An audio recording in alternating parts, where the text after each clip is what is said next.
Dead and Hip Hop giveaway, Made in America DVDs. Get yours, we only got 4. So go to deadandhiphop.com for details. You ain't gonna get nothing here. Deadandhiphop.com, go to the website so you can get one of these. So on August 28th, Shabazz Palaces is playing Atlanta, and in conjunction with Speakeasy Promotions, we have some tickets to give away. So make sure if you're in the Atlanta area and you're interested in seeing Shabazz Palaces live, go to deadandhiphop.com for details. You'll see a tab. Go to the website, look for the tab, click it, enter, and that's it. Shabazz Palaces, August 28th. Where at?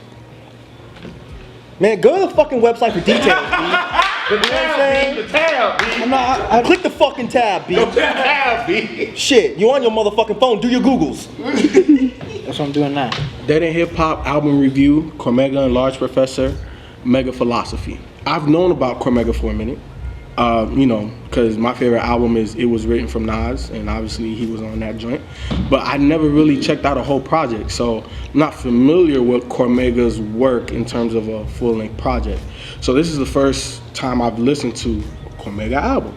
And I definitely have to say, off of first impressions, I haven't heard a grown man album as good as this one since Fonte's Charity Starts at Home. And it's very short. It's only 11 tracks.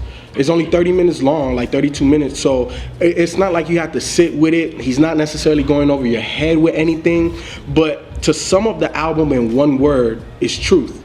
Like I felt like, you know, there was no facade to it. He was just speaking his own truth. He was speaking truth about hip hop, the state of hip hop. And from a grown man's perspective, like you didn't get anything like, you know, it wasn't trendy, but it didn't feel old, but it just felt like this is the balance that I'm talking about in hip hop. Now, are the young cats gonna listen to this? I don't know. You know, I don't know. Always going in on the young cats, man. Because, man, like they don't. But you've been on their ass for a minute. I am. I do, because I'm just saying. Do the young cat? Do you know how many young cats you know go check out for KRS and Cormega and all of that? Young cats, I mean, like, you know, like 22 and younger. They're not checking for Cormega like that. At least not the 22-year-olds that I know. They not checking for him. So that's what I'm saying is like. This will come out just like Talib Kweli. They're not going out, oh, I need to listen to this Talib album. You know what I'm saying? So that's why I always put it out in the video, because I know part of our demographic is like that. And I think that, you know, this is good hip hop for them to listen to. I'm not saying that you're gonna love it. I don't think that you would hate it, but shit, I might be wrong. You might hate the shit. So let me get a little bit to the album. I was surprised looking at some of the features that he had on here. I didn't know how AZ, Redman, and Styles was all gonna sound on one song like that. You know, Redman, he was a little underwhelming to me. I wasn't feeling Redman's verse like that. You can say whatever you want, Mike. No, okay. I'm not gonna be like him. Everybody was blaming me for him. Again, I like this album. Like upon first listen, I was like really high up on it, and after I let it settle in and listen to it a couple times, then I'm like, okay, okay, it's not up here. It has its place, and it's a good album. You know, again, it's only 30 minutes long. Like it's a short listen, and he talks about a lot of truthful stuff. It's a grown man album. I like this album, man. I think it's a really important album that we needed in 2014, considering, you know, the type of content that we have out there that's prevalent in mainstream hip hop. So I think that what Cormega managed to do was he came in and he basically just, you know, just laid everything out on the line and just really just basically, you know, just industry, you know, just really called everything out, just industry. He was like, you know, shit, when you're not selling anymore, your ass is out of here. You know, how people, you know, earning all this money off the beef, and, you know, how a lot of money is earned off of the grief in the culture of hip hop, man. So. Kid got the bars. You didn't hear that, did you? You know, because they're making money off that beef. You know what I'm saying? Everybody living off that grief. You know what I'm saying? I'm trying to eat that beef and stay off the coral reef. You know what I'm saying? Get over here spitting them bars. You know, this album should be inspirational for a lot of people, man. You know what I'm saying? Yeah. But yeah, I think I thought back when I was listening to like the first track, and then of course, you know, Industry, and then went on and on. I thought about the preferred type of content that we had, the conversation that we had about that, and this is exactly what I was alluding to in that conversation. This is the type of stuff that I like to listen to. Growing up listening to Chuck D, Public Enemy, Ice Cube, like listening to content or hip hop that has some meaning behind it. And that's what Cormega did with this album. Like he went totally left field when everybody else is like over here trying to do everything that's similar.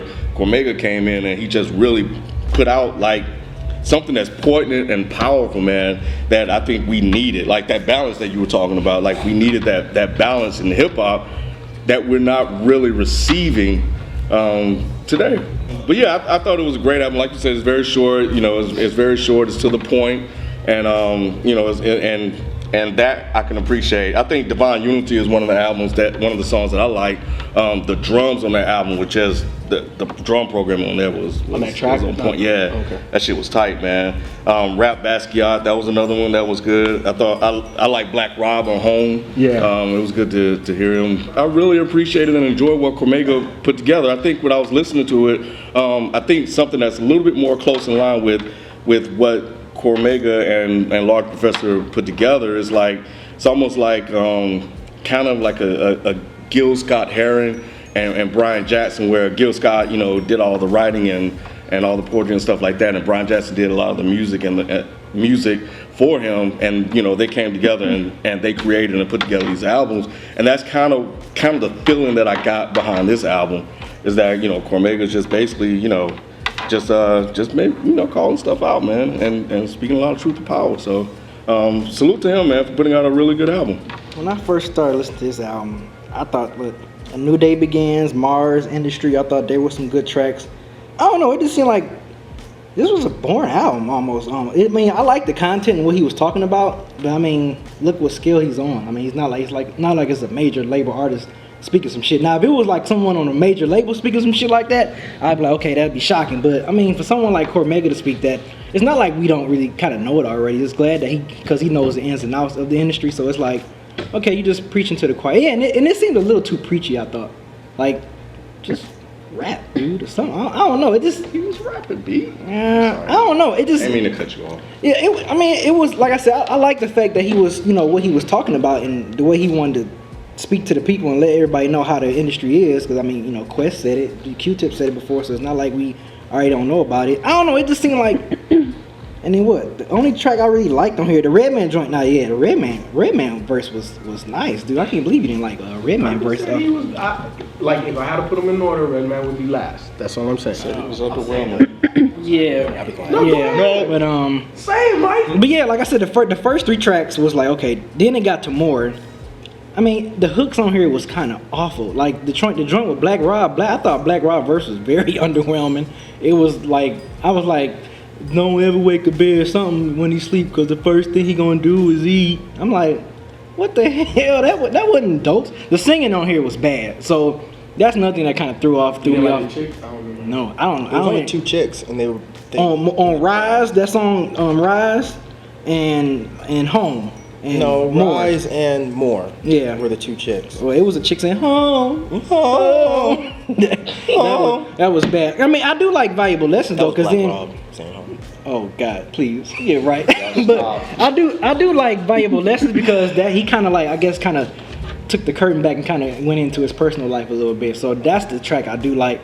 But I don't know. It just seemed like it was kind of boring for the most part. It just didn't really. I didn't really have that much desire to. Of course, at times I listened to it just to review it, but like I didn't really have no urge to go back. I'd rather go listen to the Realness and the Testament. And yeah, I'd rather listen to those albums. Even though it's good to finally, what Cormega used to talk about him living the street life and promoting how he used to be as a younger guy. Now it's good to see an artist like that that's really grown up and kind of like, look, this is the way. This is how I don't want to go this spot. This wrong mistake in the music industry or even in your personal life. So I can appreciate that about this album, but I don't really have no desire to really listen to this again. And then I don't know. As much as I love the great Large Professor, I thought some of the beats was a little underwhelming on here too. Like a lot of the beats on here didn't really grab me that much. I was just like, damn, Large Pro. And don't get me wrong, I love Large Professor. I don't want people to be like, oh man, you shitting on him. No, it's just this particular album, I was just like, This album shocked me. I mean, I've liked all of his stuff, but I haven't really been blown away by Cormega. I've always thought Cormega was a nice MC, but this album I feel like is one of his best. Like lyrically, I think this is one of the most on-point projects this year. He really rapped his ass off, and the best thing about it is he sounded perfect over these beats. Like I feel like this was a really good match. Like to me, this was like a Madlib and Freddie Gibbs type match. Like he sounded great over these beats, and unlike B, I thought these beats were dope. I think that what may have turned some people off is they expected these to be more boom bap beats. They expected them to be more trunk rattle beats, and that's what I thought was so interesting about them, is that Large Pro didn't go that route, because he could have easily given him some old school boom bap beats for Cormega to spit over. He didn't do that. He gave him some more reserved type beats, but they were all just really well layered, in my opinion. And I think Cormega sounded great over him, because that is not the type of production that I would expect Cormega to go over, which is why I brought up the Madlib Freddie Gibbs match. And I think this match worked perfect. The intro track was incredible. New Day Begins. Like the second it started, I was like, oh, okay. Like this, it reminded me of that first track on the Nigger album, Nas's Nigger album. Yeah, I was like, wow, this is actually really dope. And then when it got to Mars, I thought it was a really interesting choice to throw a posse cut so early in the album. I thought that was kind of weird, because I mean, if it's your album, you kind of want to save that. But I thought that track was great. And reiterating, I think Redman killed his verse. Industry, I like everything he said on this track. And as far as it being preachy, yes, it is preachy. But how many albums nowadays are preachy? Like, he could have easily just gone another route and just talked about some old random bullshit that nobody cares about. But the thing about it is, and this is not shitting on B at all, but I'm saying, like, every time we call an album like this preachy as sort of like a detriment to the amount that we like the album, it makes people not want to talk about this stuff. Like when you keep saying, well, this is preachy, this is preachy, this is preachy, but you're saying it in a negative light, dudes don't want to rap about this shit no more. I think more dudes need to talk about this shit, because obviously nothing's changing, so people aren't listening. But if more people talk about it and more people say, hey, this is the shit that's going on, then maybe it'll catch more ears. You know what I'm saying? Like, I think that it was interesting that on just about every track he was covering a different issue that happens in either the black community or the hip hop community. And I think he did it really well. Like, who is really rapping like this about, you know, the lack of unity in black communities? Like, who's doing that? Like, who's a grown man rapper that's able to tell kids to pull their pants up and not sound like a cornball? Like, come on, dude. He says if you spell sagging backwards, it spells niggas. Like, come on. Like, that's not just some old basic KRS from 1985 line. Like, that's a dope line. And I didn't even, when I heard it, I was like, I'm gonna write this shit. Oh, it sure the fuck does. And I've never heard anyone say that before. But he brought, I mean, I don't know. I mean, it's not like it's really deep or anything. I know. It's just a dope line that nobody else I've heard say. But Rap Basquiat, again, great beat, and his flow was untouchable on that track.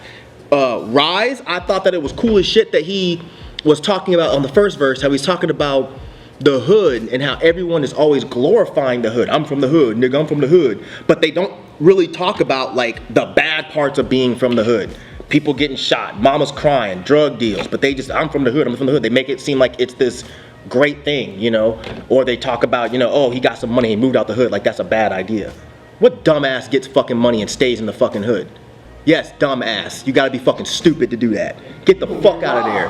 Right. And speaking of Rob, let's move on to Home. Black Rob. He wasn't whack or nothing, but I didn't even like that whole song. That whole song could have been removed from the album. I didn't care for the beat. I didn't care for Cormega's verses weren't that great. I didn't care for Black Rob's verse like that. I was not expecting a 2014 Cormega album to be this fresh. So I say keep fucking preaching. Keep preaching all fucking day. As long as you're preaching well, and as long as you're saying some shit that's real, you know, keep doing it. Like nowadays my way of keeping it real is making right decisions. Like he sounds like a grown man, but he doesn't sound corny. Like I would give this album to somebody before I would give the Talib Kweli album to somebody, because I feel like he's saying it. I know it's gonna sound bad. Like I think he's saying this stuff better than Talib Kweli said on this last album. You know, like even his street songs were dope. You know, I paid my dues. My respect is my receipt. Like he's just dope, man. He's not like overly lyrical, but he's just that perfect middle ground where he just sounds great. He's relatable. He sounds dope on a beat. Like he reminds me so much of Nas. And I think that that's a good point. It's not overly overly lyrical. I think he's clear and concise, and that way when you hear it, you can digest it immediately. So yeah, man, and I think, you know, in today's world, we need this. We need something like this to help balance out, you know, all of the other stuff that we have. And you know, I didn't think it was that preachy. I didn't think it was overly heavy. If I could sum up this in one word, the whole album is just truth, and that's what he was just giving you. He was giving you real experiences, and he was being witty with it as well. You know what I'm saying? So I like it. I loved it at first. I don't love it like that anymore.